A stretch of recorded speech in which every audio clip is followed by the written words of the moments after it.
ओम शांति। इस सृष्टि रंगमंच पे हर एक एक्टर के पार्ट को जानते हुए, कर्म के खाते को जानते हुए, आपसी लेन देन की यह ड्रामा रील को समझते हुए मैं आत्मा सर्व बंधनों से आजाद हूँ। उड़ता पंछी नष्टो मोहा स्मृति स्वरूप, सर्व बंधनों से आजाद, सुख के संबंधों में बंधी हुई बाबा की याद में हूँ। मुझसे शुद्ध वाइब्रेशन फैल रही है। इसी अवस्था में आज के महावाक्य सुनते हैं। 1-3-2022 के महावाक्य हैं। मीठे बच्चे, तुम्हें अपनी तकदीर हीरे जैसी बनानी है। पुरुषार्थ कर बाप से स्वर्ग का पूरा पूरा वर्षा लेना है। प्रश्न है, कौन सा राज बुद्धि में अगर युक्ति युक्त बैठ जाए तो अपार खुशी होती रहेगी? उत्तर है ड्रामा काम। इस ड्रामा में हर एक्टर को अविनाशी पार्ट मिला हुआ है जो बजाना ही है। कोई का भी पार्ट घिसता मिटता नहीं है। बनी बनाई बन रही, इसमें हेर फेर भी नहीं हो सकती। कल्प पूरा होगा तो फिर से वही part second by second repeat होगा। यह बहुत गुह्य राज है। जो युक्ति युक्त बुद्धि में बैठे तो खुशी रहे, नहीं तो मूझते हैं। बाबा कहते हैं, बच्चे मूझो नहीं। बाप में निश्चय रख पूरा वर्षा लेने का पुरुषार्थ करो। गीत है, तुम्हें पाके हमने जहान पा लिया। ओम शांति। मीठे मीठे ईश्वरी बच्चों ने गीत सुना। ड्रामा अनुसार समझ में आता है कि तुम अभी बने हो ईश्वर के बच्चे। ईश्वर से तुम स्वर्ग का मालिक बनने आए हो अथवा स्वराज्य लेने आए हो। नरक के मनुष्य मात्र तो यह जानते नहीं कि स्वर्ग क्या होता। तुम तो जानते हो बाबा स्वर्ग की स्थापना करते, रावण फिर नरक की स्थापना करते। यह भी कोई नहीं जानते। तुम जानते हो हम बाबा से स्वर्ग की राजाई ले रहे हैं। जब कोई मनुष्य मरते हैं तो कहते हैं स्वर्ग पधारा, गोया अपने को कहते हैं हम नरक में हैं और सब नरक के मालिक हैं। यह बिल्कुल सहज बात है, मूझने की दरकार नहीं है। तुम्हारी तकदीर अब हीरे जैसी बन रही है। हीरे जैसी तकदीर बाप के सिवाय कोई बना नहीं सकते। तुम जानते हो बाप से हम स्वर्ग का वर्षा ले रहे हैं। नरक कितना समय चलता, कोई को भी समझाओ तो कहते सतयुग को तो लाखों वर्ष हुए। तुम हो God fatherly student. God father द्वारा स्वर्ग का वर्षा पा रहे हो, फिर बाबा को भूलते क्यों हो? यह बाबा को समझ में नहीं आता। तूफान तो बहुत आएंगे, हम क्या बिगर मेहनत तुम स्वर्ग के मालिक बन जाएंगे। कोई मरा तो कहते स्वर्गवासी हुआ, फिर तुम रोते क्यों हो? तुमको तालियां बजानी चाहिए, खुशी मनानी चाहिए। अगर स्वर्ग में जाना इतना सहज है, फिर तो सबको गोली दे दो तो स्वर्ग में पहुंच जाए। फिर यहाँ दुख में रहने की दरकार ही क्या पड़ी है? दुख में मनुष्य जहर खाकर भी मर जाते हैं। सिपाही कितने मरते, एक दो को मारते हैं। बाबा कहते सबको समझाओ, जबकि स्वर्ग गया तो तुम रोते क्यों हो? वास्तव में ना कोई स्वर्ग जा सकते, ना वापस निर्वाण धाम जा सकते। अब तुमको स्वर्ग में चलने का उपाय बाप ही बताते हैं। स्वर्ग का रचयिता जब स्वर्ग रचे तब तो स्वर्ग में कोई जावे ना। अब स्वर्ग का रचयिता बाप आया हुआ है, यह भी तुम बच्चे जानते हो। जब रावण राज्य शुरू होता तो देवी देवताएं वाम मार्ग में चले जाते हैं। उसी समय से विकार शुरू हो जाते। रावण राज्य कब शुरू होता, उनका कोई दिन मुकर्रर नहीं है। तुम बच्चे यह थोड़ी कह सकेंगे बाबा ने कब इनमें प्रवेश किया। जब साक्षात्कार हुआ तब आया व कब आया। साक्षात्कार तो भक्ति मार्ग में ही ऐसे होते। पता नहीं पड़ता कि बाबा किस समय आया। कृष्ण के आने की घड़ी दिखाते, शिव बाबा की घड़ी आदि कुछ होती नहीं है।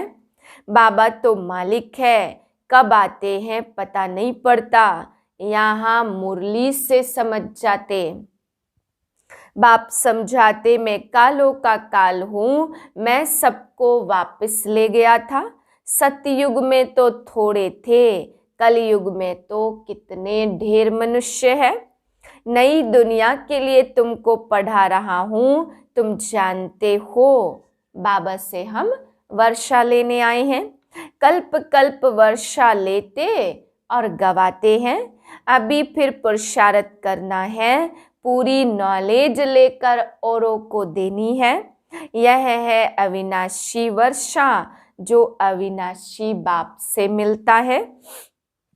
अनादि वर्ल्ड ड्रामा अनुसार अथवा गीता के कथन अनुसार फिर से बाबा गीता सुनाने आया है, जिसमें राजयोग सिखाया था।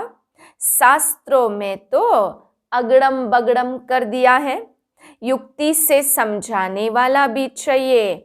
कोई कहते जोत जोत समा गया। आत्मा तो अविनाशी है, उनको पार्ट भी अविनाशी बजाना है।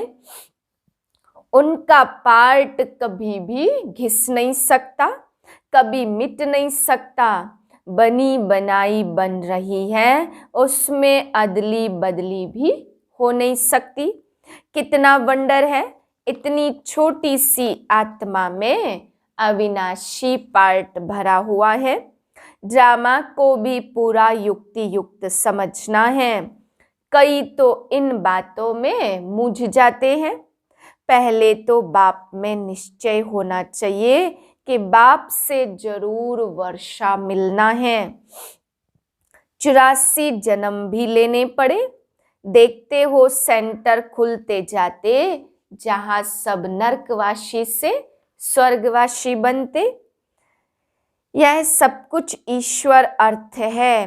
बाबा को लिखते हैं, बाबा हम प्रबंध कर सकते, मुझे कोई वस्तु में ममत्व नहीं है, आप राय दो। मैं भी लिखता हूँ, भल आपस में राय करो। जहाँ अच्छी लोकलिटी हो वहाँ सेंटर खोलो। हिम्मत दे मर्दा, मदद दे बाप। बाबा कितना खुश होता, दिल में समझता है ऐसा दान तो अच्छा होता। बहुतों को कौड़ी से हीरे जैसा बनाना, यह बड़े ते बड़ी हॉस्पिटल भी है, कॉलेज भी है। सिर्फ 3 पैर पृथ्वी का चाहिए। कितना सहज रीति बाबा कौड़ी से हीरे जैसा बनाते। ऐसा बाबा रहते देखो कितना साधारण है। कहाँ आए हैं, कोई राजा के पास क्यों नहीं आए। कहते हैं मैं साधारण बूढ़े तन में आता हूँ, जिसने 84 जन्म एक्यूरेट पूरे किए हैं। सतयुग का फर्स्ट प्रिंस तो यह है ना। इनका नाम भी रखा है श्याम और सुंदर। तुम बच्चे इसका भी अर्थ समझते हो। उन्होंने अर्थ को न समझने के कारण काला कर दिया। मुख्य शिव बाबा का लिंग भी काला, कृष्ण राम को भी काला कर दिया। एक तरफ गोरा और दूसरे तरफ काला क्यों?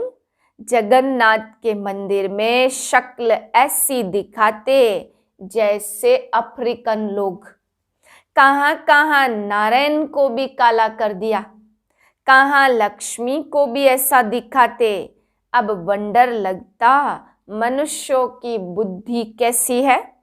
बाबा सत्य मत देते हैं अपने साथ मिलने के लिए, बाकी तो यज्ञ तप दान पुण्य आदि करते, मुफ्त में पैसे बर्बाद करते रहते।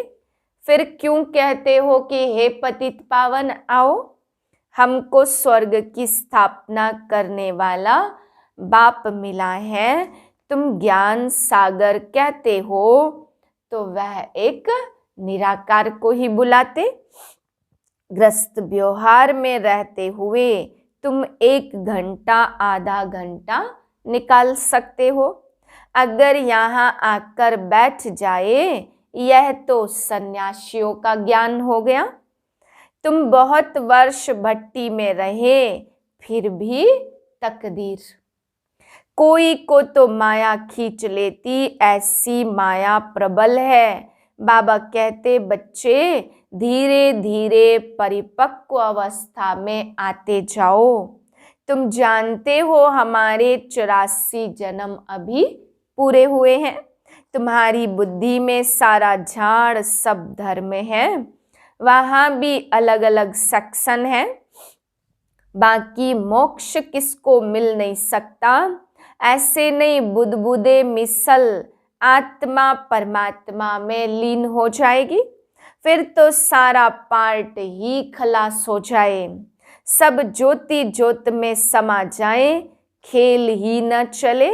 भक्ति में कोई मुख मीठा थोड़े होता, तुम बच्चे जानते हो मुख मीठा कौन कराते। पुरानी दुनिया को देख लट्टू मत बन जाओ, देह अभिमान में मत आओ। अब तो अपनी बैगेज तैयार कर ट्रांसफर कर दो, पढ़ाई पर पूरा ध्यान दो, यह दुनिया अब खलास होनी है। बाबा कहते सब कुछ इंश्योर कर दो। भक्ति मार्ग में करते हो तो अल्पकाल के लिए फल मिल जाता, समझते ईश्वर ने दिया, अभी तुम भी देते हो तो बाबा रिटर्न में देते हैं। डायरेक्ट होने के कारण तुमको 21 जन्म का इंश्योरेंस मिलता। यह है रूहानी बाप के साथ ईश्वर अर्थ दान करते तो ईश्वर रिटर्न में देते हैं। वह तो भक्ति मार्ग में भी दाता तो ज्ञान मार्ग में भी दाता। यह है बेहद की पढ़ाई, बेहद की बादशाही के लिए। अब जितना चाहो उतना ले लो, विश्व की राजाई ले सकते हो, पुरुषार्थ की जय हो। कोशिश करो विजय माला में पिरो जाओ, मूझते हो तो सर्जन राय बताने वाला बैठा है। तुम जानते हो हमने अनेक बार बादशाही ली और गवाई, यह ज्ञान अभी है, सतयुग में फिर भूल जाएगा। अच्छा, मीठे मीठे से लधे बच्चों प्रति माता पिता बाप दादा का याद प्यार गुड मॉर्निंग। रूहानी बाप की रूहानी बच्चों को नमस्ते। हम रूहानी बच्चों की रूहानी बाप को नमस्ते। धारणा के लिए है पहली पॉइंट, पुरानी दुनिया को देख लट्टू नहीं बनना, अपनी बैगेज ट्रांसफर कर देनी है, अपना सब कुछ इंश्योर कर देना है। दूसरी पॉइंट, कोई भी वस्तु में अगर ममत्व नहीं है तो फिर कौड़ी से हीरे जैसा बनाने की सेवा करनी है। दान करने से ही ज्ञान धन बढ़ेगा।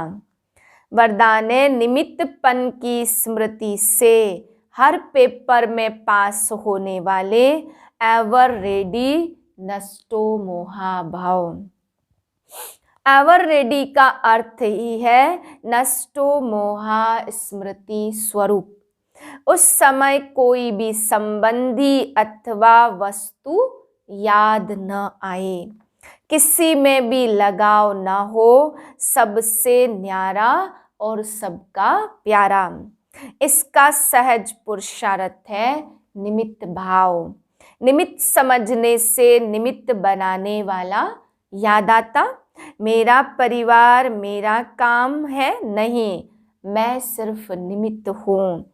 इस निमित्तपन की स्मृति से हर पेपर में पास हो जाएंगे।